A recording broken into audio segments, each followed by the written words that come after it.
Hello super hero lovers, আজ আমি আপনাদের জন্য নিয়ে হাজির হয়েছি ডেয়ারডেভিল সিজন 1 এর এপিসোড 2 এর এক্সপ্লেন নিয়ে। এর আগে আমি এপিসোড 1 এর এক্সপ্লেন করে চ্যানেলে রেখেছি, সেটা দেখে নেবেন। আর এইদিকে চলুন শুরু করি আজকের এই নতুন এপিসোডটি। এই এপিসোডের শুরুতে আমরা স্যাটিনো নামের এক ব্যক্তিকে দেখতে পাই। সে ডাস্টবিনের আবর্জনার কাছে দাঁড়িয়েছিল। সে খুব চিন্তায় ও সেখান থেকে সে দৌড়ে কোথাও যায়। ওখানে আবর্জনায় ম্যাট পড়েছিল, তাকে খুব আঘাত লেগেছে।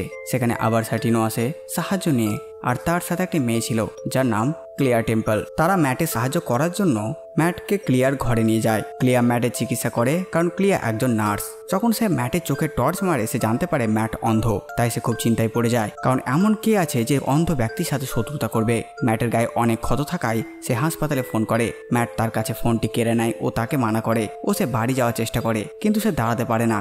ও সে অজ্ঞান হয়ে যায়। এরপরে দৃশ্যে আমরা আবার ফ্ল্যাশব্যাক দেখি। ম্যাট তার বাবার বক্সিং ম্যাচ দেখছিল টিভিতে। তার বাবা হেরে যায়, তাই সে ডাইনিংয়ে গিয়ে বসে পড়ে মন মারা হয়ে। যখন তার বাবা বাড়ি আসে, সে তার বাবাকে ব্যান্ডেজ করে আর বলে তারা কি এবার সঠিক সময় বাড়ির ভাড়া দিতে পারবে। উত্তরে তার বাবা তার পকেট থেকে একটি খাম বের করে, যার ভেতরে অনেক টাকা ছিল।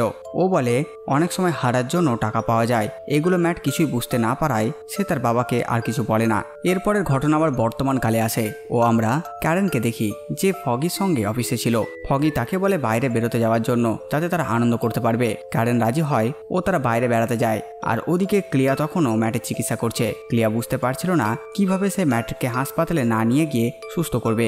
এটা সে ম্যাটকেও জিজ্ঞেস করে আর বলে কি করে তার এই অবস্থা হলো। ম্যাট তাকে কিছুই বলে না। সে বলে সে শুধু একা কিছুক্ষণ থাকতে চায়। ক্লিয়ার প্রথমে মানছিল না, কারণ ম্যাট অনেক অসুস্থ, কিন্তু শেষ অবধি সে রাজি হয়ে যায়। এরপরে আমরা অতীতের আবারও কিছু দৃশ্য দেখি। তাতে দেখি ম্যাটের ওই অ্যাক্সিডেন্টের পর ম্যাট অনেক ভয় পেয়ে গিয়েছিল, আর তার চোখে ব্যান্ডেজ থাকায় সে জোরে জোরে চেঁচাচ্ছিল।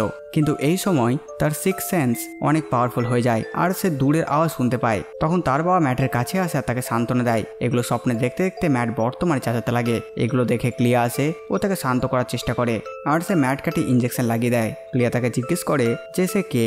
আর কোনো উপায় না দেখে ম্যাট তাকে বলতে শুরু করে যে সে এক বাচ্চাকে বাঁচাতে গেছিল কিছু রাশিয়ান কিডন্যাপারদের কাছ থেকে। তারা ওই বাচ্চার বাবাকে মেরে ফেলেছিল, যাতে তারা বাচ্চাটাকে ধরে তার দ্বারা ড্রাগের ব্যবসা চালাতে পারে। আর যখন সে ওখানে পৌঁছায়, ওখানে কোনো বাচ্চা ছিলই না, আর ওই রাশিয়ানগুলো তার জন্য অপেক্ষা করছিল। আর তারা ওকে খুব মারে, আর সে বাঁচার জন্য এখানে চলে এসেছিল।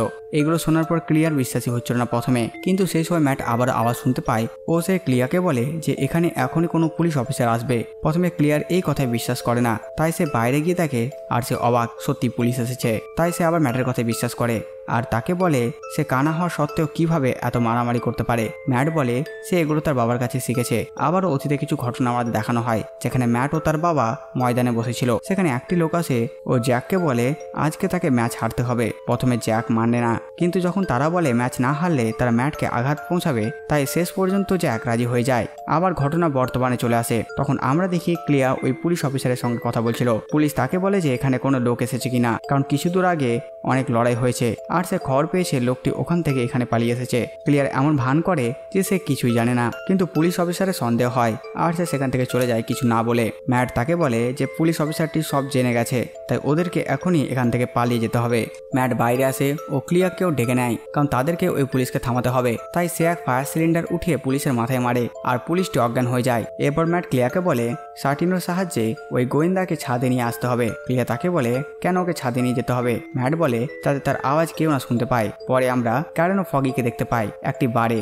ক্যান ফগিকে বলে এখানে এসে তারা খুব ভালো করেছে, কারণ বাড়িতে বসে সে শুধু বিরক্তই হচ্ছিল, আর তার ওই ঘটনার পর শুধু ভয় হচ্ছিল। সে ফগিকে বলে সে যখন তার বাড়িতে পেন ড্রাইভ আনতে যাচ্ছিল, তখন কেউ তার উপর আক্রমণ করে ও এক মাস্ক পরা ব্যক্তি তাকে বাঁচায়। ফগি তাকে বলে মানুষের জীবনে অনেক ঘটনা ঘটে, তাই জীবনে ছোট ছোট খুশিগুলোকে নিয়ে বাঁচা উচিত। এটা শুনে ক্যারেন খুব খুশি হয়। ওদিকে আমরা দেখি ক্লিয়ারকে ম্যাট জিজ্ঞেস করে কেন সে তার সাহায্য করলো, কারণ সে তো তাকে চেনে না, আর সে তো কোনো ক্রিমিনালও হতে পারে। উত্তরে ক্লিয়ার বলে সে অনেক মানুষের চিকিৎসা করেছে, যাদেরকে কালো মাস্ক পরা এক লোক মেরেছে, আর সে শুধু ক্রিমিনালদেরকে মারে।